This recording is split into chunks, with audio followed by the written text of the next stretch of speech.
Labas rytas, laba diena, labas vakaras. Su jumis vis dar greičio formulė. Šį kartą, kaip ir jau kelis kartus prieš tai, mes susitinkam online formatu ir, kaip matot, iš savo mėlynųjų, kaip anksčiau sakydavo, ekranų, šiandien su jumis Arūnas Barapinskas ir kolega Laurinas Matonis. Laurinai, Labą dieną. Sveiki. labas. Tai trumpai pasakysiu, kad mano kitas kolega, kitas Arūnas šiandien nedalyvauja su mumis, jo nėra, bet kitą kartą tikrai bus. Tai Linkėjimai, Arūn. yes. Visų pirma, kaip visada, nepaisant to, kad mes su pertraukom su jumis susitinkam, palaikinkit, pasubscribinkit mus, pašėrinkit šitą video su draugais, priešais ir visais kitais, kurie myli Formulę 1 arba dar apie ją nieko nežino, kad sužinotų ir pradėtų mylėti. O, nežinau, Laurinė, ar nori kažką tokio įžanginio pasakyti? Manau, kad buvo labai ilgas laukimas. Turėjom neplanuotą pertrauką dėl gyvenimo, kuris nutiko. Pasirodo, ko mus dar COVID neišmokė, kad gyvenimas turi įtakos lenktynėms, autosporto irgi, neišimtis. Tai buvo tuštuma širdyje, buvo bemiegės naktis, buvo toks net šaltkrėtis random žinantis toksai, kur trūksta organizmų. Žinai, kaip būna, kad norisi kažkokio gėrimo, kažkokio maisto, norisi, tai vat, nežinau, geresnio žodžio, kaip tas toksai šiek tiek rusiškas žodis lomkės, tai vat buvo tokios, kad nu jau reiktų. Ir atėjo, ir manau, bus labai įdomu apie tai pakalbėti. Cravings, šitas žodis. Cravings, jo. Cravings, jo. Taip. Tai jo, pakalbėsim tada šiandien apie tą sezono pradžią, kuri yra kaip ir antra sezono pradžia tame pačiame sezone. Tada šiek tiek apie Miami turbūt, nes tik tai ant dienų pasibaigė. Ir šiek tiek apie Kanadą. O pradžioj turbūt, Maikutė man žiūrėk, apie tai. Nu jo, čia jau matosi sponsored by Stefano oficialus Lietuvos Dominicali. sąskaitai. Sąskaitai išsiusim, viskas tvarkoje. Taip, taigi, kaip ir minėjau iš pradžių, kad nors ir su pertraukom, bet judam, vis dar ieškom kažkokių tai galimybių sugrįžti į studiją, bet nežadant ir neiššaukiant gailesčio, kai surasim ir kai bus galimybės tai grįžti. Bet kol kas fokusuojamės daugiau turbūt į kokybę, į Formulės 1 informacijos perteikimą, aptarimą, negu į kažkokią tai bling arba grožį. Tai nuo ko pradėsim turbūt, turbūt viena iš progų, kodėl mes irgi su tavim pasimatom, nes mažai galbūt kas žino iš Formulės fanų, vyko savaitę iki šiol, kaip čia buvo, prieš savaitę vyko Monake, vyko istorinės Grand Prix lenktynės. Ir po to papasakos Laurinas, kaip jisai sudalyvavo ir kodėl aš čia prisiminiau šitą temą, bet kas nežino, tai papasakosiu trumpai, kas 2 metus organizuoja Monako, ta pati Automobilių Club de Monaco, ta pati organizacija, kuri dalyvauja ir Formulės 1 lenktynėse tose tikruose. Jie organizuoja kas 2 metus istorinių automobilių Grand Prix, tokius savaitgalius, kur nuo penktadienio iki sekmadienio vyksta ten įvairūs parodomieji važiavimai, po to vyksta lenktynės, turbūt įdomiausia dalis, kai ir vyksta tos lenktynės, tai yra sekmadienį ir ten važiuoja iš pradžių automobiliai ten 2-3 dešimtmečio, po to ten 4-5, taip toliau. Ir šiemet buvo paskutiniai, tai yra naujausi buvo nuo 76 iki 85, man atrodo. Tai gazavo ten hibridai rimtai. Ir tos lenktynės yra pakankamai dinamiškos, nes vyksta kas valandą ir panašiai, po 30-40 minučių, dalyvauja dažnai įvairūs garsus buvę lenktynininkai, ten, nežinau, Adrianas Newey praeitais metais dalyvavo, šiemet Žanas Alesi sudaužė vieną Ferrari penktadienį, kitas neužsikūrė sekmadienį.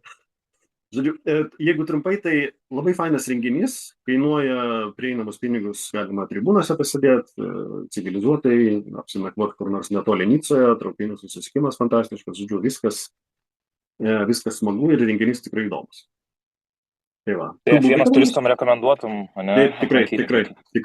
Ypač pajusti ir išgirsti tą garsą automobilių senų, kur dabar ten turbinos V6 ir panašiai, tai jeigu norit natūralaus to benzino kvapo pakvepuoti ir išgirsti garsus, smagius tokius, tai vat pats tas atmosferą pajusti ir pamatyti, per vieną dieną pamatyti istoriją Formulės 1. Čia turbūt yra įdomu.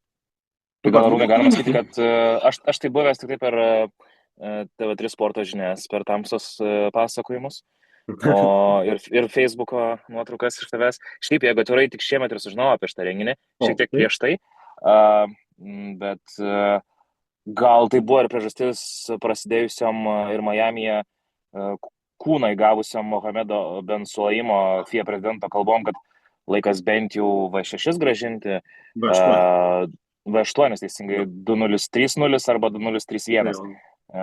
Tai gal jis irgi lankėsi tam pačiam renginyje su tamsta ir pagalvojo, velnės ir kvepia skaniai, ir garso yra, ir gal visai seksualiau atrodo, tai gal reikėtų tą hybridą palikti masiniai automobilių gamybai, pramoniai. Ten perkamas jis yra ir taip kasdienai važinėti, o gal mes grįžkime prie tų rock'n'rollo laikų. Ir, nežinau, bent jau man iš medžiagos, kurią žiūrėjau, ruoždamas siužetą ir šiaip besekdamas tas lenktynės, tai man atrodo labai fainai, kaip tu sakai, gyva istorijos pamoka, kur, tikros lenktynės, kuriuose ir avarijų nestinga. Buvo. Tai, žinai, čia yra ta vieša paslaptis, kad tie mažiau besidomintys žmonės lenktynės nukeliauja, tikisi kraujo, pavadinkim taip, ralyje stogų, nors Pieras Gasly nepritartų, kad tik ralyje tai būna. Tai nori to kraujo, dėl ko NASCAR'as yra žiūrima sporto šaka Amerikoje, nes ten kas 10 ratų avarijos, tai nuvažiuoti tokį, pamatyti, išgirsti, užuosti ir dar net pamatyti tas jau tikras lenktynes, puikia proga ir aš kaip suprantu ir bilietai gaunasi pigesni negu į Grand Prix F1. Tai tribūnose mes sėdėjome su sūnum, mes sėdėjom prieš Sandevau, nežinau, jeigu kas nežino, tai yra ta pirmas posūkis, aiškiai, tiesioji manake, ir pirmas posūkis į dešinę, kur bažnytėlė yra. Tai mes žiūrėjom tiesiai ją, priešais mus buvo ekranas, 120 eurų kainavo bilietai sėdimo į vietą, pakankamai komfortiškai. Prieš bažnytėlę, tai jeigu sakydavai, o Jėzau, kaip gerai, tai eidavo tiesiai į dievulių jausmą, ne? Beje, ten ryte vyko mišios. Bažnytėlė fully functional, nes iš ten ateini nuo stoties kaip tik, tai aš užėjau, dar pasižiūrėjau, mišios vyksta, viskas tvarkingai. Ryte vienokios mišios, po to kitokios mišios. Fainai, šiaip tai tikrai, aš tai įsirašyčiau į bucket listą apsilankyti šitam renginyje. Manau, kad būtų galima ekskursiją paorganizuoti greičio formulės, ten pakeliauti. Super. Tai 28 next time, nes jie kas 2 metus organizuoja. Super, geras.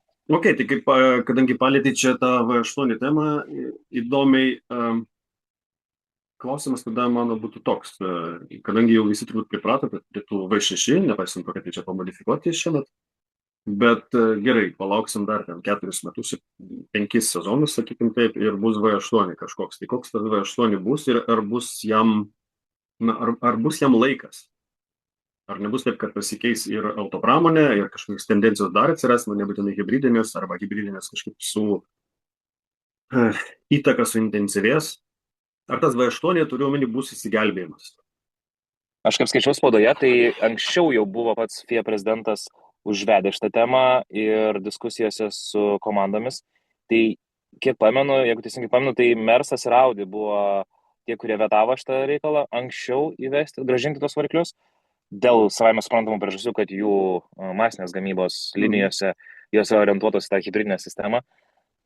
Po 5 metų aš atklausiau ir mūsų kolegų iš Anglijos podcastą apie tai, ar nebus 5 metai per vėlai, kad mes dabar turime formulę ir dabar turime daug klaustukų, ypatingai šiems 26 metų šituose 2 sezonuose, kurie šiuo metu vyksta. Vienas jau buvo įvykęs 3 lenktynės, dabar po pertraukos dar vienas. Tai ką turiu minėti, kad aš manau, kad reikia gelbėti sportą, nes dabar matau stipriai bent jau iš susidomėjimo socialiniai erdvėjai, iš toršalo viso, kad tikrai tie tikrieji fanai, kurie supranta, kas vyksta trasoje ir supranta, kad neturi būti taip, kad tiesiosios pabaigoje sportininkas nemygia pedalą iki dugno, kad užbaigtų lenkimą, o atleidžia akceleratorių tam, kad pasikrautų, regeneruotųsi. Tai nėra lenktynės, tai yra baterijų kovos, kurias aš gal palikčiau formuliai E labiau, o F1, aš manau, turi būti gazas dugnas raketa ir manau, kad 5 metai yra per vėlai ir tai gali jau būti per vėlu, gelbstint. Dabar bandoma gelbėti sporto šaką taisyklių ir pakeitimais. Taip, Miami Grand Prix buvo jau įvesti keli pataisimai per tas 5 savaitės, kai mes turėjom pertrauką. Ir neblogai suveikė. Jo, bet vis dar turim tas svarbiausias problemas, kad keistos tos lenktynės. Man vis dar yra keista ir aš toksai persiplėšęs į 2 pusės. Aš žiūrėjau aš tą Miami ir galvoju, taip, lenkimų daugiau. Čia buvo pastarosius kelius metus reflektuojant, kad atrodo nuobodžios tas startas ir tada paradas iki finišo. nu, per pitus ten būdavo strategijų kovas ir dėka to mes pamatydavom arba jau tada avarija ir saugos automobilis, kas sutraukdavo visą peletoną ir tada mes pamatydavom tų tikrų lenkimų. Mhm. Dabar lenkimų yra daugiau negu, nežinau, žmonių prie sakurų Vilniui buvo, kai sužydėjo. Bet ar tai davė įdomumo žiūrėti lenktynės? Va čia klausimas, nes nu, man tas, o lenkimas, o vėl lenkimas, o vėl lenkimas. Na, Man tiesiog pirmas buvo įdomu trys, vat, klausyti. pirmas trys, kur tu čia teisingai pašnekėjai, kad žmonės, kurie domisi seniai, bet kaip Colinas Farelas, pavyzdžiui, pastebėjai, Colinas Farelas buvo Miami'e ant grido ir pasirodo 98 metais buvo su Hebryte Monzoje ir stebėjo Eddie Irvaino podiumą, nes jisai airis, Ja. Northern airis. Tai buvau nustebęs. Colin Farelas, jeigu ką, turbūt daug kas žino iš Pingvino serialo, iš filmų žvaigždė. Taip. Tai va, tai tų senų fanų yra ir jie lankosi, nebūtinai kaip žvaigždės, o ir natūraliojų būdų, bet jo, aš girdžiu irgi tokius komentarus, ypač va, tų pirmų 3 lenktynių, kad čia yra visiškas žaidimas kažkoks tai vaikų su to superklipingu, taip vadinamu, kai reikia įkrauti papildomai bateriją, arba su tuo atveju Japonijoje, kur norisi, sako, nenorėjau lenkti, bet staiga kikino ten tas additional power boostas ir privalėjau lenkti. Visiškai nesąmonė, ne? Tugi galvoje strateguoji, tugi nesi robotas. Taip. Bet Miami. Tai čia tas ir Miami'e jo leido ir komandos pripažino, tai netgi to paties Noriso komunikacija su inžinierium buvo, kad let them jau. Jie jau ir pati formulė, šiaip kas yra respektas, kad nebefiltruoja taip diskusijų ir nebeslepia, kad komandos taip vadina, naudoja tokią terminologiją, lengvai pašiepdamos situaciją susidariusią. Bet nu irgi tu turi, man keistai skambėjo, kad tas lėtam jau ir jis išlaukė, kol jie iš jo įno ir apsilenkė, buvo, tai galvoju, ar tai pridažavęs sportui? Manau visą tai, žinai, kadangi kiekvieną sezoną mes matom tą tobulėjimo kreivę, kuri yra kaip stipra, ne? Tai, man atrodo, susitvarkys. Čia porą lenktynių reikia dar palaukti, susitvarkys. Galbūt Kanada, kurioje yra, ne tai, kad ilga tiesioji, o labai ilga tiesioji, galbūt ten bus tų niuansų pabaigoje. Tai vėlgi, minusas bus toks, kad jeigu tų niuansų bus pabaigoje, kažkam superklipingas įsijungs anksčiau, tai kitas lengviau apsilenks, bet yra kaip yra. Galbūt praeis pusę sezono ir kažkaip išsikapanosim iš to. Tai grįžtant prie tų V8, gerai, V8 gražiai skambės, jeigu bus be kažkokios kinetinės energijos rekuperavimo sistemų, o tik tai su sustainable fuel, gal. Kažkaip aš netikiu, nes ateitis yra visgi ne ten. Ateitis nueina nuo vien combustion engine. Tai I'm not sure. Pasižiūrėkime. Klausimas, ar Netflixo F1 fanams, aš juos taip vadinu, atėjusiems iš Drive to Survive žiūrėti šitą sporto, ar tai gros kažką? Mes suprantam tai. Jo, labai gerai pastaba. Absoliučiai, man atrodo, absoliučiai tas pats. Koks tas skirtumas? Tai yra. Jiem dabar kaip tik įdomiau vyksta skrusdelynas, toksai vyksta pastovus rotacija trasoje, tik jie nesupranta, kad tai viskas yra šiek tiek plastikas toksai. Tai manau, tai bus tiesiog tai kartai, kuri dar pamena Šumę ar net senos laikus, Raikonenų ir visų kitų Hakinenų ir taip toliau, kur buvo tas toksai prakaito lenktynės, o dabar tai yra kompiuterinis žaidimas labiau. Primeniai čia tos senesnius laikus, viena naujiena čia atėjo irgi ant dienų, kad su gyvenimu dėja atsisveikino Alessandro Zanardi, jeigu kas atsimena tokį, čia visiška legenda, žmogelis dalyvavo Formulėje 1 kažkada jeigu neklystu, su Lotusu 90-91 kažkas, tai nepasisekė, tada jisai nukeliavo už Atlanto ir ten kart čempionatą, tai tą Indikaro, man atrodo, dalį atsiskyrusią. 2 sezonus iš eilės laimėjo fantastiškai, visiškai kaip naujokas ir po to dar back to back. Tada grįžo į Formulę 1, jį pasikvietė Frankas Williamsas į Williams komandą ir dėja tais pačiais metais Formulė 1 įvedė tos taip vadinamas grooved tires. Vėlgi, nežinau, kiek čia atsimena fanai, kad buvo padangos neslikai, o buvo tokie išilginiai, išpjauti ruožai, nežinau, skylės, grooves. Tai visiškai Zanardi nesugebėjo su jomis susitvarkyti ir per sezono vidurį kažkaip buvo išprašytas. Grįžo į kart, tada ten tą patyrė avariją siaubingą, kur pusę kūno jam nuplėšė tiesiog. Vos atsigavo, vos išgyveno, tada perėjo, kaip jisai sakė, atsigavę, sakė, atsibudau ir supratau, kad gyvenu su ta pusė kūno kažkaip, kuri liko, o ne ta, kuri dingo, negalvoju apie tą, kuri dingo. Ir jisai laimėjo belekiek titulų to velo, kaip jie vadinasi, neįgaliųjų Dviračių sportas, vežimėliai, jo. dviračių sportas. Mhm. Ir auksinių, ir olimpinių, ir pasaulio, vėlgi užkopė į viršūnę ir vėl avarija kažkokia, tai nu, nelemta visiškai. Ir Jis ir paralimpietis buvo, jeigu aš neklystu, tai taip, taip, taip. ir vėliau tapęs rašytojų, tokiu filantropų galima įvadinti, Jo. įkvėpus tikrai ne vieną, kaip galima patyrus tikrai gyvenimą apverčiančią traumą, Mm. toliau kabintis ir išvengti tą gyvenimą. Tiesiog Tai jo, visiškai didžiulė netektis. persiorientavęs visiškai, jo gyvenimas, perstatė savo gyvenimą ne vieną kartą, bet vat, dėja, gyvenimas pasisuko kitaip. Tai šaunus bičiukas buvo 60 metų, nu, beveik sulaukė ir dėja. Na, smagu bent jau prisiminti jį geruoju.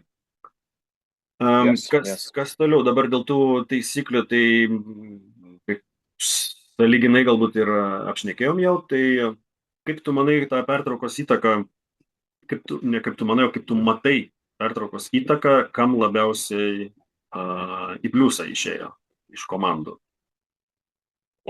Aš turiu tokį fetišą šį sezoną, kuris vadinasi Cadillac. Ir jau mes ir stam bendravom kaip tik apie tos podcastus, kai gavau kvietimą, apie tai, kad visiškai atradau iš naujo Valterį Bottas ir jo su beje Mercedes komandos fotografų vedamą podcastą. YouTube kanalas yra What's Next. Tikrai rekomenduoju, šiaip irgi tokia lengva rekomendacija Fienas fanui. Bet kuriam, jeigu jau žiūri šitą podcastą, reiškia, jūs domina šitą temą.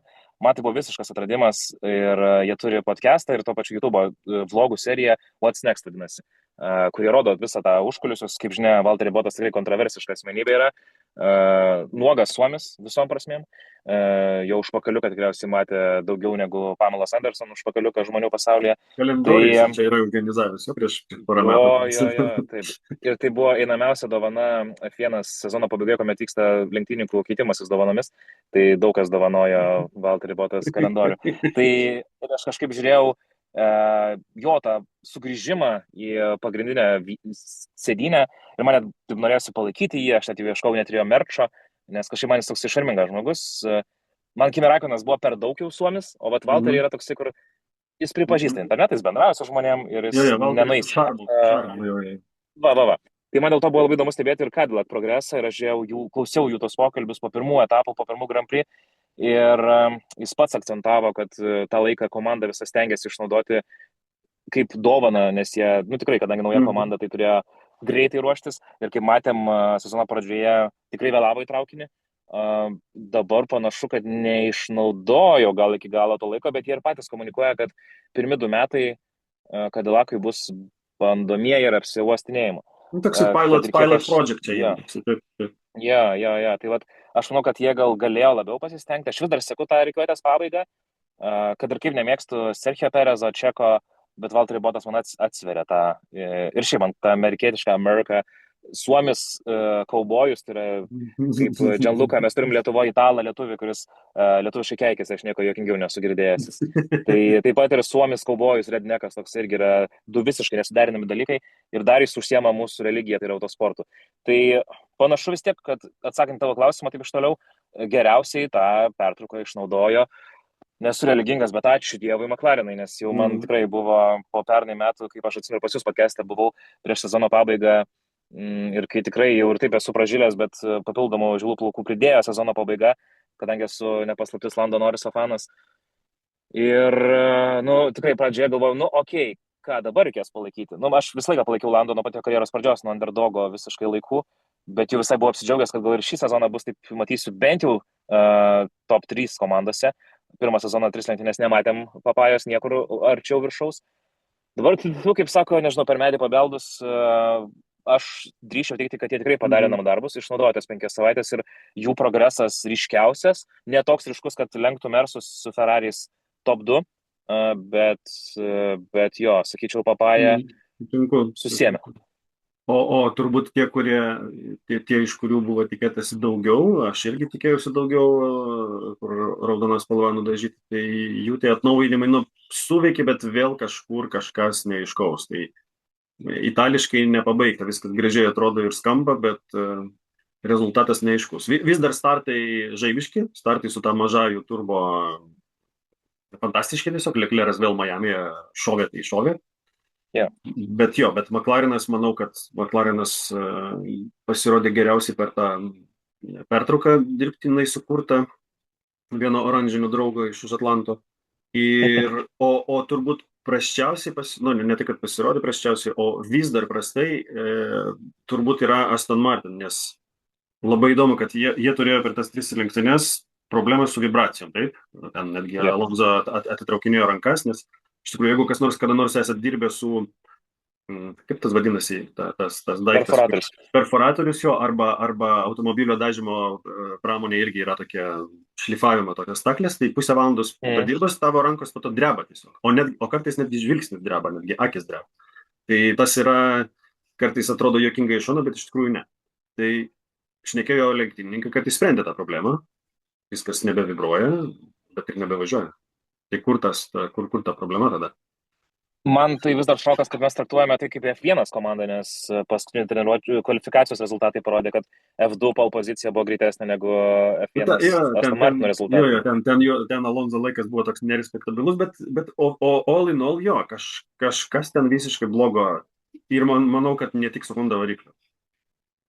Kiek čia irgi, kaip tu vadini, tas kolegas iš UK įvairius, tai jie nemažai šnekasi, kad Aston Martin'e atmosfera yra slogi. Tiesiog tarp mechanikų, tarp įvairios grandies darbuotojų yra slogi atmosfera. Tai tas tikrai turbūt neprideda, energingumui. Taip, kaip jie pradėjo metus, arba kaip jie pabaigė praeitus ir tikėjusi kažką padaryti su Adriano Newey talentu, tai realybė yra visiškas fiasko kol kas. Aš tai, matai, Strollą vyresnį prilyginčiau Trumpui, matos, jis yra daug pinigų, mažai smegenų, nori visko dabar, bet nieks galiausiai neįvyksta. Tai man šitą komanda nesiasocijuoja su autosporto žavės. Vienintelis pozityvus dalykas, ką aš ten matau, tai yra Alonso, bet man gaila jo pensijos tokios. Būtent aš tikiu, kad jis tikrai gaus atlyginimą neblogą iš ten už tai, bet jo žinios, manau, yra vertesnės ir tie metai, kurių tikiu jau tokiam atletui, jaunam tėveliui, šviežiam tėveliui, tai, manau, kad tas paskutinius, nežinau kiek, 2 metai gal, sakyčiau, liko jam tai aukščiausių lygoj, reikėtų gal kažkaip oriau norėtųsi, kad jis leistų, o nebesivilkdamas už F2. Bet jisai turbūt ir pats supranta, kad kaip ir Kimi kažkada savo laiku, kai pasikvietė į Zauberį tam, kad jisai ten pabūtų, patobulintų šiek tiek ir pravažiuotų pakankamai stabiliai tos porą metų, kol jie pavirs Audi. Taip pat kaip ir, tai nežinau, Alonso jau netgi ir nėra vietų tokių. Kur jisai toliau eis? Čia 100%. Jeigu jisai nori lenktyniauti toliau, tai tikrai 24 valandų lenktynės. O Formulė 1, tai jam čia paskutinis sustojimas. Jisai tikėjosi, aišku, kaip ir aš tikėjosi, kad 26 Astonas bus top 3, top 4, bet realybė matai kokia, tai nežinau, galbūt kažkokie stebuklai vyks ten per sezoną, ten pusę ir panašiai. Bet kol kas tai dėja. Tai... Dėl Newey tai man niekada nekėlė. Aš suprantu, kad jis yra genijus ir neveltui tai vadinama, bet man šiaip į asmenybę aš niekada neturėjau tokio susižavėjimo. Juo tiesiog, kad pamačius siužetuose, kur nors, Adrianas Newey, wow, čia tas mastermindas, kuris sukūrė tiek daug auksinių bolidų. Bet man šiaip toks kažkoks atgrastus žmogus, aš nežinau, Mr. Burns. Toksai pedantiškas, skrupulingas, toksai priekabus, toksai seniokas, netgi galima pasakyti. Taip, jisai padaro ten savo rezultatą tam drawing board'e, bet kaip matom, kažkaip ten, nežinau, pieštukas šiemet turbūt buvo nepagalastas pakankamai. Okay, kas visgi 21 komandą turim gride. 21? 21 vairuotojų. 20 vairuotojų. Kas dar pastebėjau, kas pašovė Alpine, ne? Alpine pašovė. Alpine visai neblogai, kol Alpinto suvažiavo, Gasly irgi būtų suvažiavęs neblogai, jeigu ne ta avarija, kuri beje, galvojau eilinį kartą, kad Lawsonas kereplą, bet dėja nebuvo įsikaltas, ten automobilio buvo gedimas ir jisai negalėjo nieko padaryti, užsiblokavo stabdžiai ir dėja, bet buvo tokia nejuokinga, ne? Toks nejuokingas apsivertimas ant stogelio. Aš Gas. rallyje daug stogų matęs, tai tikrai nesitikėjau tą sekmadienį sėdęs ant sofos pamatyti tai, ką pamačiau net garsiai. Tai paskui, oho, galvoju, wow, tikrai, va, šito, mano Ne bingo vietoje. kortelį nebuvo šitą tikrai. Ne vietoje. Kas dar iš Miami? Iš Miami dar kokia tavo mintis, kol mes neperėjom prie turbūt ten to topo ir podiumo? Kokia tavo mintis overall apie Hamiltoną Ferrari'e, apie Hamiltoną Ferrari'e šiemet, apie Hamiltoną Ferrari'e šiemet po pertraukos? Kaip tu matai tą visą tą vaizdą, atmosferą? Aš vis dar laikausi tos nuomonės, kurios laikiausi perskaitęs patvirtintą žinutę iš Ferrari, kad jis pereina. Manau, kad aš visgi būčiau jo vietoj likęs užbaigti savo karjeros autosportę, netgi drįšiau teikti. Nematau Lewiso lenktyniaujančio kažkur kitur. Tai būčiau likęs Mercedesuose su Toto, užbaigti kokius dar 2 sezonus, nes netgi tie podiumai, kurie pagaliau tas podiumas ir pagaliau užprakaituotas Lewiso už Ferrarius, nu toks jau visiškai jau per su užtrauktų rankiniu atrodo ėjus link to. Bet man tiesiog tai yra spaudžiama per jėgą. Nu, sakau, realiai automobilis važiuojantis į kalną su užtrauktų rankiniu, man Ferrari ir Lewisas. Tai liūdna gal, aš vis dar tikrai... Labai taiklus žodis, man atrodo, labai taiklus žodis. Aš, pavyzdžiui, irgi nelabai kada esu buvęs Lewiso fanu, bet vat, liūdna tai yra tas žodis, kad, vat, kaip. Ir praeitais metais, jeigu pastebėtum irgi, Kinija buvo ta trasa, kuris jis sužibėjo ir po to downforce. Ir šiemet kol kas yra panašu, galbūt čia tas Miami one-off, ne? Galbūt matome, kad šiemet jisai arčiau Leclerc, nu tas bent jau matosi, jaučiasi, bet jeigu pažiūrėtum, kaip jisai šnekėjo vėl po lenktynių, tai vėl akis kažkur ten pradingusios, entuzijazmo nulis, nežinau, kiek jisai čia išbus, čia toksai Nigelo Mansello išėjimas vidury sezono, pas nešviestusi. Na, mes visi puikiai suprantam, kad jo akis dabar yra kažkur ties Kim Kardashian, o aš tai vis tiek dar būčiau už likusi super duetą, tai yra Sainzas su Leclercu. Hamis galėjo drąsiai eiti Williamsus, dalinti savo patirtim ir ten po 2 sezonų užbaigti savo karjerą, tarkim. Ten netgi būtų buvę įdomiau juos stebėti tam trečios grupės komandoje, kaip jis dalinasi patirtimi. Dabar jis atėjo į komandą, kur turi perspektyvas būti pirma, bet labai buksuoja. Tai sakau, aš būčiau palikęs Sainzą su Leclercu tempti Ferrari į viršų, o pridavęs Albonui Hamiltoną ir manau, ten būtų buvę daug įdomiau ir jam pačiam, ir Lewisas būtų galėjęs iškėlęs nosį užbaigti. Žinai, kaip tas in hindsight, čia kaip posakis, kai jau tu žinai, tai jo, bet jeigu tu esi Jonas Elkanas ir tu esi 2024 ir tavo opportunity atsiranda, tai tu pasirašai su Hamiltonu. Tu pasirašai. Nesimėto tokie vairuotojai. Jo, plus jisai, jeigu kalbėt tik tai apie pinigus, kuriuos jis uždirba virš 60 milijonų USD, man atrodo, jo honorarai, tai viskas jau atidirbta per merchandise, per product placement ir visa kita. Tai čia ne problema, bet problema yra tas vertės atnešimas tiesioginiam rezultatai. Leclerc'as už savo pinigus kiek atneša ir kiek Hamiltonas atneša už savo pinigus. Yep. Ok, kas ten dar buvo pas mus? Dar buvo labai įdomių momentų su Verstappenu. Startas, kurio vos nesugadino, bet Verstappenas savo stiliumi nepasiduoda iki paskutinio centimetro ir dar daugiau. Ja? Tai matosi, kad jisai posūkį jau pralaimėjęs, bet vis tiek neatiduoda. Ką jisai tik tai išmoko per paskutinius metus 2, tai neįsivelt į nereikalingas avarijas arba pavojingas. O tas apsisukimas ir vėl pagavimas automobilio trišiam kosmosas, eilinis kosmosas. Atsimeni kažkada Brazilijoje, čia per Lietuvą. Aš manau, kad visgi tos kelios lenktynės Nürburgringe Maksui neleido užmigti raumenim, kaip sako, raumenų atminčiai. Plius jis simuliatorių labai dažnai naudoja ir tai pasakoja apie tai garsiai, kad jis propaguoja simuliatorius.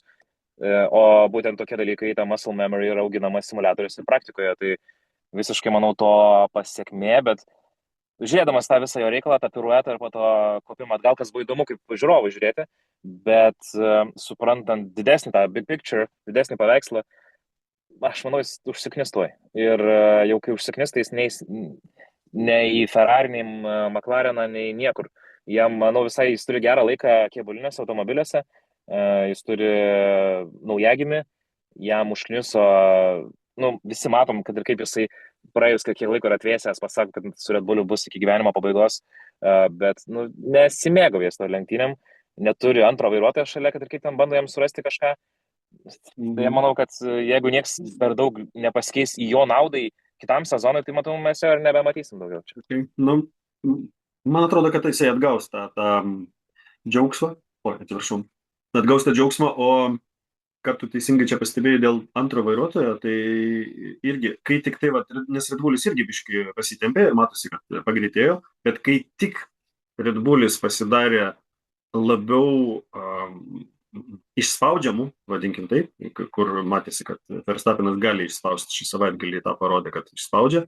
Iš karto Hadžaras atsilieka ne 0,3, 0,2, 0,4, o 0,8, 0,9 sekundžių. Ir avarija dar. Tai vėl matom tą patį scenarijų, kuris buvo jau su turbūt su kokiais 5 lenktynininkais, kurie prieš Verstappeną važiavo. Tai panašu, kad paišosi toliau tas pats piešinys. Tai ne tik tai Lawsonas, ne tik tai ten Ricardo, ne tik tai Peresas ir visi kiti, o galimai Hadžaras irgi ant to kelio. Ar nėra, Rūnai, taip, kad Red Bullis naudoja taktiką užsiauginkim antrą vairuotoją šalia dabar labai greito Maxo, bet tas antras vairuotojas nesugeba duoti feedbacko, kuris ir jam padėtų susitapint, paruošti mašiną savaitgaliui. Ir to pasekoje turim jau kelintą sezoną vieną Red Bullį važiuojantį taškuose, o antras tiesiog PR prasme taip naujas veidas, smagu įvesti į Formulę 1 ir yra kitas jaunimas patrakęs ir įdomus Instagrame ir Facebook'e ir YouTube'e, bet trasoje jie nedeliverino ir tai Red Bull'ui kainuoja labai brangiai. Tai aš galvoju, Perezas buvo tas paskutinis labiausiai patyręs amžiaus prasme ir kilometrų prasme trasoje, kad ir kaip jam nesisekė, bet ar nereikėtų tiesiog statyti kažką šalia Maxo panašiai patyrusio, kaip kalbos sako Lando Norris? Ok, tai atsakant, Laurinai, tavo klausimą apie tos partnerius Verstappeno ir jų įtaką automobilio tobulinimą, aš manau, kad tu esi visiškai teisus. Kai tu, kaip lenktynininkas, nesugebi susigaudyti, kaip to padaryti automobilį patogių savo vairuoti, netgi ne greitai važiuoti, o tiesiog patogių savo, tai apie jokį tobulinimą net nėra kalbos. Jie tiesiog nesusitvarko, nei vienas jų nesusitvarko. Tai šito žingsnio neperėjus, apie kokį tobulinimą galima kalbėti. Tu neperėjai žingsnio, kad tu jaustumais patogiai automobilyje. Tai viskas. Kai tu nesijauti komfortiškai, Hamiltonas praeitais metais. Grūbiai labai. Patirties bičias turi turbūt daugiau negu tas pats Leclerc'as. Bet jisai nesugebėjo perlipti to laiptuko ir viskas. Ir tas automobilis jo rankose niekaip nevažiuoja. Tai čia su tais jaunuoliais tas pats. Ne jaunuoliuose netgi problema, ką ir Peresas išėjęs jau viešai pasakė. Ir kas dar yra, palauk. Albonas yra, ne? Albonas. Mes, man atrodo, ir esame aptarinėję tą praeitais metais kažkada, kad Albonas yra pasakęs, kad Verstappenas vairuojant tokio sensitivity, to aštrumo ribos, kad tu nesugebėtum netgi žaidime pavairuoti automobilio ant tokios ribos. Tai ant milimetrų kažkokiu. Tai vat ir viskas. Ir viskas kol kas Miamis parodė, kad panašu, kad tas ir bus. Jeigu dar 2-3 lenktynės matysim tą skirtumą tarp jo ir Hadžaro, nežinau, 0,8 ar kažkas, tai galima laidot turbūt tą sezoną ne Verstappenui, nes Verstappenas akivaizdžiai važiuoja vėl gerai, ne? Jisai čia ir jeigu, sakykime, jeigu būtų lietus, kažkada ten antroji dalyje, tai jisai laimėtų, nes jisai važiavo ant P1. Tai tiesiog ant P1 važiuotų visi į boksus, jisai išvažiuotų į boksus, jisai per lietų važiuoja fantastiškai, tai būtų pergalė, žinai. Girdėjau diskusijų apie mūsų tų pačių kolegų minėtų apie tai, kad dėl čempionato pergalės, tai vienas kolega yra pasiryžęs pasidaryti tatuiruotę, kad jeigu visgi Maxas laimės, bet tų atsitiktinių podiumų tikrai gali būti, kaip sakai, susiklošius situacijai, oro sąlygom, kitų avarijom ar panašiai, tai Maxas yra ten, Maxas laukia ir budi, ir yra pasiruošęs, jeigu ką, tai jis čia. O jo, Isaacui daužyk nedaužęs tą šalmą, vairą brangų. Čia ta frustracija kaip tik parodo, kad kažkas, kad parodo, kad tu nesupranti, kas vyksta. Kam ta frustracija? Padarė jau viskas, jau tu sienoje. Jau Čia žinai, dabar. kaip jeigu tau jo darbė direktorius tau pasako papeikimą ir tu pradedi verkti. Nu, tos ašaros nelabai ką pakeis, nelabai ką jau pakeis. Tai jis irgi, aš supratau, aš jau iš karto žiūrėdamas supratau tą situaciją, kad, nu taip, taip, tu rodai, kad tau skauda, kad tu supranti, kad tu šią padarėjai, bet, nu, ne taip reikia rodyti, o tu eik į simulatorių ar eik Mm. kalbėk su inžinieriais ir do something about it. Nežinau, važiuok papildomas lenktynės kebuliniais ar kažkuo. Bet, nu, aš, jeigu atvirai, tai nematau atžerę Red Bull piloto. Pirmo, nu, antros komandos gal, pirmos komandos ne. Ok. Nu, reikia dar šiek tiek palaukti, bet nu, kalibras tai tikrai ne tas, bet pažiūrėsim, ar tas skirtumas tarp jo ir Verstappeno išliks ar ne, ar jisai sumažės. Ir kalbant apie Verstappeną, nežinau, ar pastebėjai tos momentus, kai po to jisai kovoja jau su nudilusiam padangom, jisai kada ten 14, kada stojo rate, nu labai anksti. Tai jo padangų amžius buvo labai patrintas, jau sakykim taip. Ir kaip 50 jisai, ar 51 ratas. ir kaip jisai gindavosi po to, kur jau atrodo lenkimas jau padarytas lengvai ten, ar Lecleras, ar dar kažkas, ir jisai atgal, ir jisai nepasiduoda. Kontrolė automobilio pasakiška. Stebėjai kontrolė automobilio, tiesiog fantastiška. Ir susiję turbūt su tuo pačiu, tai reiškia, jisai tą darydamas jaučia tam tikrą pasitikėjimą. Ne? Jeigu žiūrėjai kvalifikacijos ratus, jo ant kiek Red Bullis pasukamumo turi fantastišką. Vat tas sensitivity turbūt čia ir yra. Šiek tiek tik tai vairas pasisuka ir automobilis važiuoja ten, kur reikia, tada, kada reikia. Tai va čia yra Verstappeno ta stichija, kaip jisai gali, kaip jis atmoka. Aišku, po to jau jisai ir ten ir perstabdė porą kartų, nes jau padangų turbūt nebuvo. Čia kaip Lietuvoje daug kas su žieminėm, kurios yra po 5 sezono, tai vasarą pavažinės. Daug mašinai. Jo, žiūrėdamas tą Makso kopimą nagais kabinimas į grįžimą atgal į viršų, mano visi daugelio anksčiau naudoti argumentai, kad jis turi gerą automobilį ir nėra talentingas. Pats pripažinsiu, buvau toj pusėje, negalvojau, kad Maksas turi talentą, galvojau, kad laimėdamas tą čempionų titulą po čempionų titulo jis turėjo labiau automobilį, gerą techniką, bet dabar matydamas, kai jis neturi jau kelis sezonus automobilio, bet vis tiek ir pernai tai parodė sezono pabaiga, ir šiemet sezono pradžia, ir dabartinės lenktynės parodo, kad visgi, okei, ten talento tikrai nemaža, ir turiu šitą pripažinti ir atsimti žodžius savo, ir tikrai labai įdomu stebėti, kaip Maksas sukandęs dantis bando kažką rodyti. Čia brandu ir iš tavo pusės, ir aš sutinku, pripažinti, ir aš sutinku, kad ir Maksas subrendo, belė kaip subrendo per paskutinius porą metų, ir aš turbūt irgi turiu pripažinti tą patį, nes toks, koks jis buvo 15-16, toks pienburnis visiškas, agresyvus, dėl jogi įvedė taisyklę, kad negalima stabdymo, jau po stabdymo keisti trajektorijos. Dėl jo, nes jisai tokiu būdu užblokavo Raikkoneną, nežinau, ten 3 ar 4 kartus, kuris būtų arba susikrašinęs, arba laimėjęs, jeigu to nebūtų įvykę. Tai turiu pripažinti, dabar jisai visiškai kitoks žmogus. Subrendęs, taktiškai protingas, strateguoja lenktynėse, aišku, tie agresyvūs tokie manevrai kartais vis dar yra, bet jie labai labai pamatuoja. Ir reikia 10 metų, kaip čia, man atrodo, iškart po Miami savaitgalio F1 patys ir dalinosi medžiaga tuo jaunu tokiu veideliu, didelėm lūpom ir Sido iš ledynmečio akim vaikelio su Red Bull atributika, kad lygiai per 10 metų Red Bullis pasirašė su Maksu. Tai vat, sekam tikrai įspūdingą lenktynininką ir jo karjerą, kad ir kas jo gali mėgti, nemėgti dėl jo pasisakymų ir taip toliau. Man vien tik tai žavu dėl to, kad jis, pavyzdžiui, su žurnalistais bendrauja kaip Šarūnas Jasikevičius. Aš labai matau tarp jų tokį panašumą, kad jeigu jam nepatiks tavo klausimas, gerbiamas kolega žurnalistė, tai jis išeis tiesiog, sakys, neatsakinėsiu. Kaip ir Šaras tą patį ką šie daro. Tai aš tą matau tokį tarp jų panašumą. Aišku, amžiaus skirtumas didžiulis, bet o trasoje, ką jis daro, tai irgi yra įspūdinga, kad su realiai kokiu F3 bolidu tu bandai veržtis į top 5 F1. Čia prisimindamas tą 10-metį, tai turbūt pereisim nuo Verstappeno prie tokio Kimi Antonelli. Ir kodėl paminėsiu dar kitą Kimi, nes per visą istoriją Formulės 1, paskutinius 30 metų, galbūt daugiau, o galbūt ir overall, nebuvo į Formulę įžengusių lenktynininkų tokių,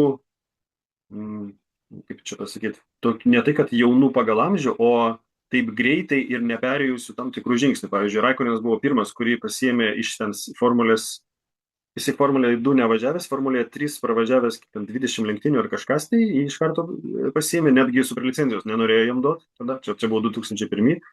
Verstappenas buvo antras, 15 irgi jį ten labai greitai, be jokios Formulės 2, be nieko įsodino. Ir trečias buvo vat toks atvejis, kai Toto Wolfas pasiėmė Kimi Antonelli irgi, be jokio pasirašymo tokio ilgo ar didelio į Formulę 1. Ir visi trys, kaip matom, užklikino. Visiškai užklikino. Galim tik tai padaryti, kaip Kimis mėgsta daryti, bet skaičiai kalba patys už save. Pirmos 3 pole pozicijos karjeroje F1 paverstos pirmom pozicijom lenktynių finiše. Tai taip, Kimis turi gerą bolidą po savimi, atsiprašau kalbininkų, bet tą bolidą vairuoti reikia irgi sugebėjimų ir kad tau yra 18 ir tau kraujas verda daug greičiau. Plius tu esi italas.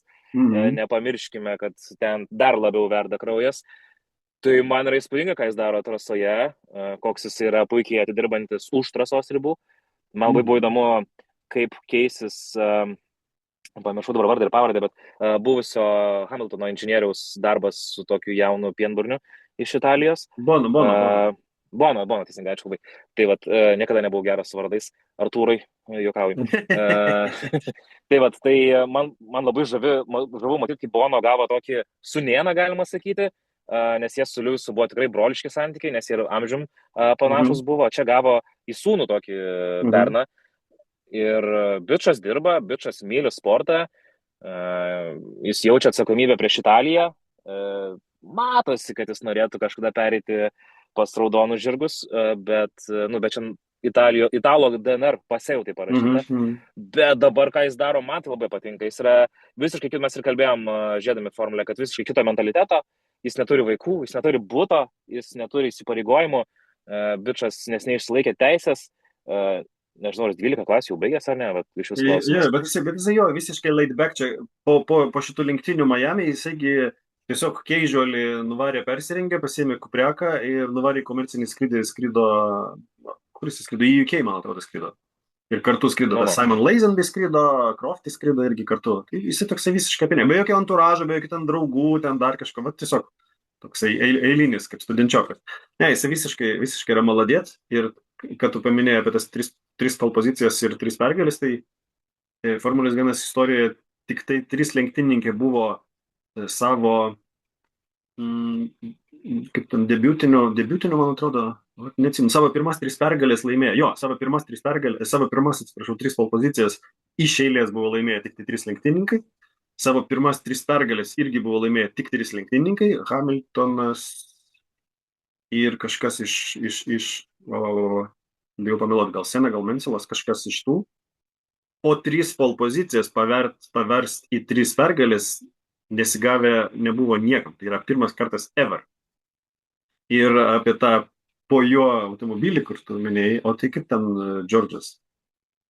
Džordžas netokį automobilį turi pasavim?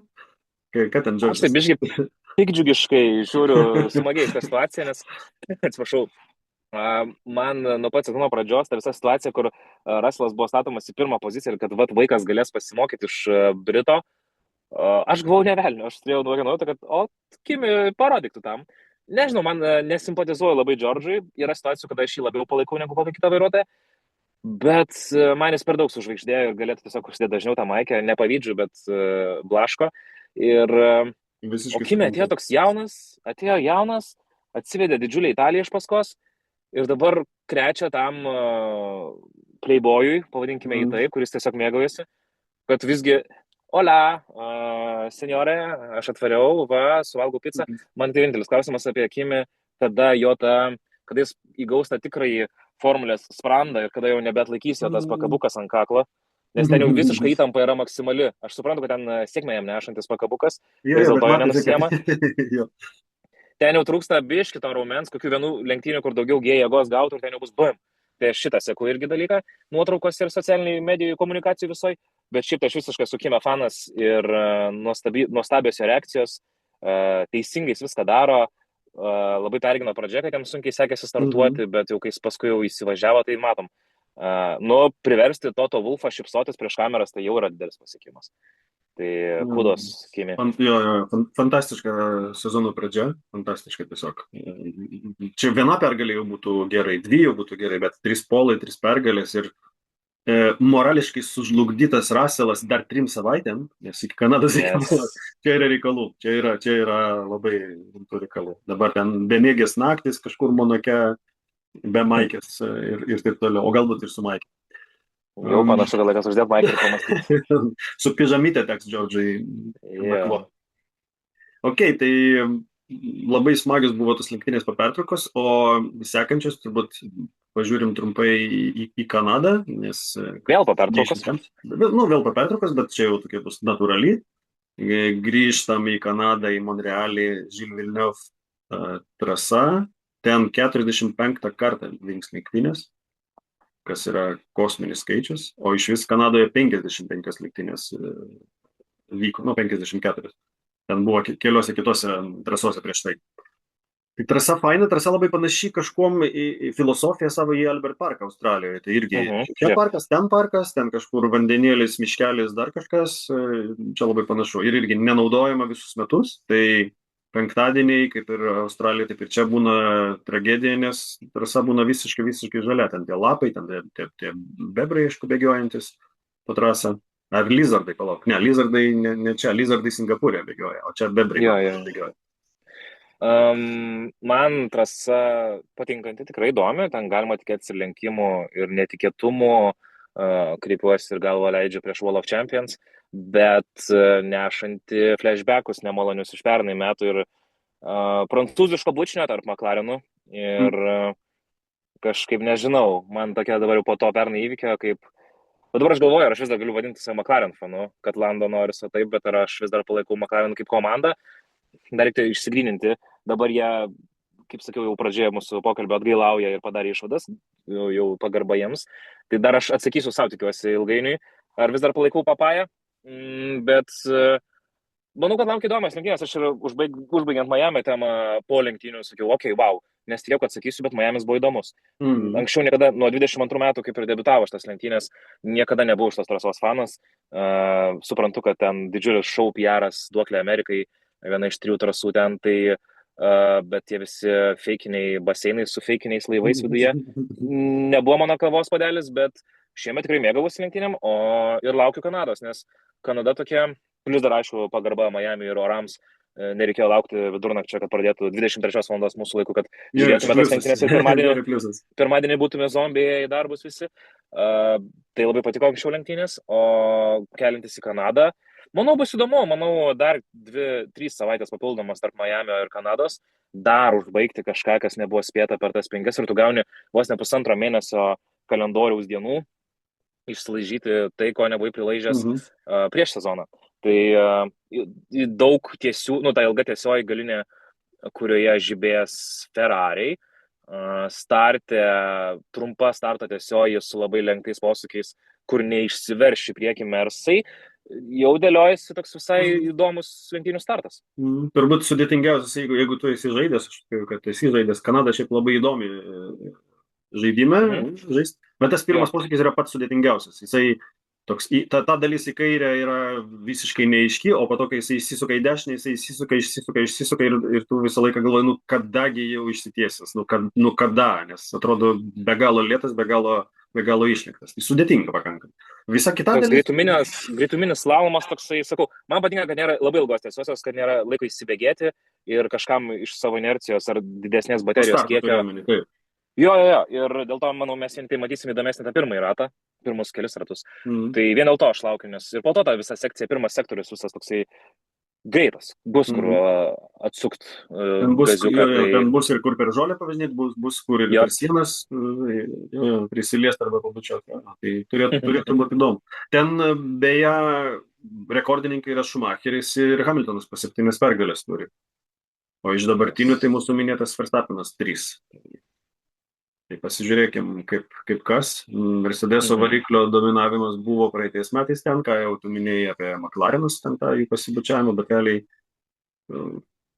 panašiai galbūt žiūrint iš Miami rezultatų perspektyvos, tai tikėtina, kad mūsų minėtas George'as Russellas galbūt pasirodys geriau, bent jau taip atrodo, nes jam ten irgi trasa jam tą patinka, jis neblogai važiuoja, tai bus vėlgi toks lakmuso popierėlis. Jeigu bent jau apylygiai važiuos Russellas ir Antonelli, arba Antonelli nedaug dievė vėl laimės, arba bus aukščiau Russelo, tai tada Russelo sezono pabaiga viskas. Nes jeigu tokioj trasoj jisai nesugebės parodyti savo persvaros, tai nieko nebebus tada. Kad jau spėliojam, prognozuojam. Šiaip labai įdomią diskusiją girdėjau šitą temą, ar jau Kimiui reikėtų ruošti ir graviruoti jo vardą ant tos žymiosios taurės, kuri dabar paslando, kuri paslando ant žydinio dabar kažkur stovi. Tai aš tai neskubėčiau, pritarčiau kolegom, kurie apie tai irgi šnekėjo, neskubėčiau, nes mes dar nebuvom trasose, kuriuose Kimi Antonelli tragiškai pasirodė pernai. Nes kol kas šitos trasos jam ir buvo draugiškos ir pernai, ten tikrai nebuvo labai jau žemai. Bet nepamirškim pernai metų, kad ir kaip su bolidu sunkiai sekėsi vokiečiam, bet ten tikrai buvo tragiškų paties Kimio pasirodymų. Kitose, aš kalbu ir apie Spa, Monzai, man atrodo, jo namų trasoje irgi nebuvo piragai kepti.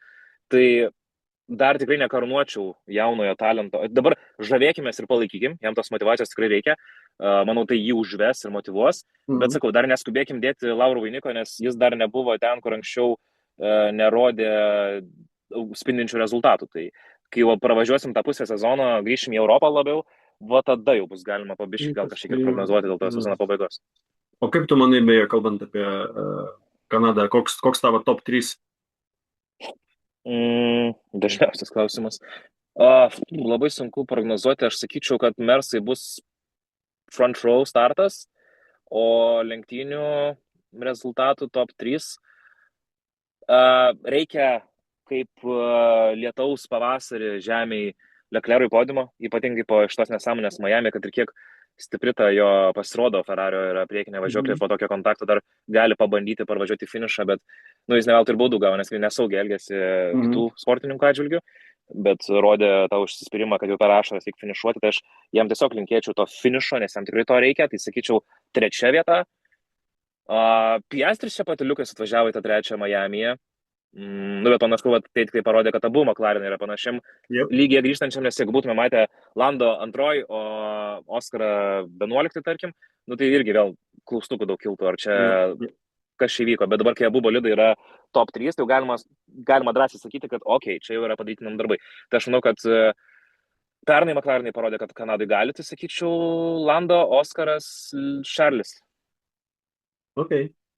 Aš tada irgi įrašysiu just for fun, mes neturime čempionatą, bet just for fun pasitikrimai. Tai aš sakyčiau Antonelli, Norris, Piastri. Jeigu bus 4 pergalės, tai bus, aš už Wunderkindą. Okay. Suprantu, iš kur to dėnės iš to, viskas truko. Jo vardas jam duotas pagal Kimi Raikkoneno garbei, čia yra oficialu, jo tėvas. Tu gal man pataisysi, bet ar aš teisingai mačiau, ar čia mimsas tik tai padarytas, kad po šitos pergalės, kalbėdamas su savo inžinieriumi, sakė tą legendinę Raikkono frazę. Ja, sakė. Okay, reiškia, dar labiau pagarba, dar labiau respektas Andrėja. Wow. Tėvukas kažkada buvo Kimi Raikkono fanas ir pavadino Andrėją Kimi. Jo gatvė. Atidirbinėjo aš savo vardą. O Kimi Raikkono sūnus irgi rodo puikius rezultatus kartinguose, tai gal kažkada pamatysim dar vieną Raikkono pavardę. Jo, gali būti.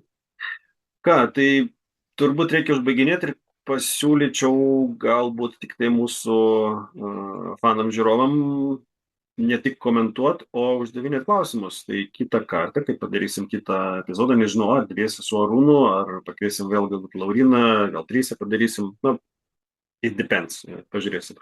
Bet būtų visai faina pašnekėti su jumis, netgi kadangi ne online darom sesijas, kaip čia įvairius žymus politinius pakreipos podcastininkai, bet mes dar nei tokie populiarūs, nei čia tiek turim turbūt audiencijos. Tai parašykit klausimus, nežinau, paimkim kokius 5 įdomiausius ir kitą kartą padarysim tokią Q&A. O O tu, šiam Arūnai, kartui. panašiai paminėti, ar jūs turite kokią platformą, kur galėtų norintys prisidėti prie Tai šito? mes praeitą sezoną mes, kai buvom padarę, tai keletą epizodų mes buvom grinai savo lėšom padarę, sumokėję studijai, o bent jau vieną epizodą ar du, neatsimenu, buvo jo iš Contribui ir iš Patreono, tai visiems jum padėkojom ne vieną kartą ir buvom padarę irgi grinai sumokėję už ten montavimą, už nuomą, už redaktorių, režisierių ir panašiai. Hm. O po to mes Tai aš atsisakėm, tai nes, manau, nu, kad nenorim, priminkim šitą. žinai, ne, A, kol kas mes šitą reikalą, nu, nuleidom, nenorim, mes nenorim, kaip čia, rinkti pinigų šiaip savo. Mes turim turėti planą kažkokią konkretesnį, nes dabar mes va taip susitinkam kartą per porą tų lenktynių. Tai kai turėsim kažkokį planą konkretesnį, tai su šito sugrįšim. O tai kol žiūrėkit, kas. jeigu jums patiko šitas turinys, padarykit spaudimo Arūnams komentaruose, parodykit, kad jūs norite greičio formulės ir tada jau, ponai, turėsiu kažką sėsti prie biudžeto dėliojimo. Ir aš manau, kad tik dabar kažkaip pastebėjau, kad mūsų lietuviškoje būtent terpėje, kadangi dabar pats savo esu metęs iššūkį vaikščiojimo, žingsnių rinkimo, tai labai yra daug laiko kasdieną paklausyti vyriausių podcastų ir jie ilgainiui baigėsi. Ir, žinai, jau tą pačią temą ketvirtą podcastą klausant, būna nebeįdomu. Tai pasigėdau lietuviško turinio ypatingai apie autosporto motiną Formulę 1 su visidaroma pagarba tėčiui ir raliui. Tai aš manau, kad reikėtų tą pagyvinti. Sezonas yra kažkoks tai kosminis ir manau, reikia kalbėti apie tai, kad ir tokių žmonių, kurie ten šiek tiek lengvai domisi tą formulę, pažiūri. Jo, reikia ir manęs su Arūnu, ir tavęs, ir mūsų svečių, kurie kažkada yra buvę ir dar kurie bus. Dėka ir meilė Formulė 1. Čia kažkuria diena esu sutikęs netikėtai Juozą Liesį, kuris buvo irgi pas mus svečiuose labai linksmas. Formulės 1 fanas irgi senas, tai jį irgi pakalbinau, irgi kažkada pajungsim jį. Aš pabendravau su Martinu Studnovu, kuris irgi buvo pas jūs podcast'e, su kurio kartu komandai būdamas stebėjau jo pirmosius žingsnius autosporte, tai irgi buvo smagu matyti jį pas jūs. Tai aš savo ruoštų dėkoju tau už kvietimą, ir sakas smagu pakalbėti. Aš pasijungęs Powerbanką, tai galėtume kalbėti, bet juostelė baigsis, tai linkiu dar susitikti, labai smagu buvo. Tai labai ačiū Laurinai už dalyvavimą, net gyvai iš automobilio, tai ką ir minėjau, mums svarbu ne graži studija, o kokybė, kokybiški pašnekovai, kokybiškas turinys. Tai kaip visada like, share, subscribe ir ten varpelis ir va tai va padarom dar. Kaip Kimis Antonelis. Ir turbūt tiek žinių šiam kartui. Ačiū ir iki. Iki.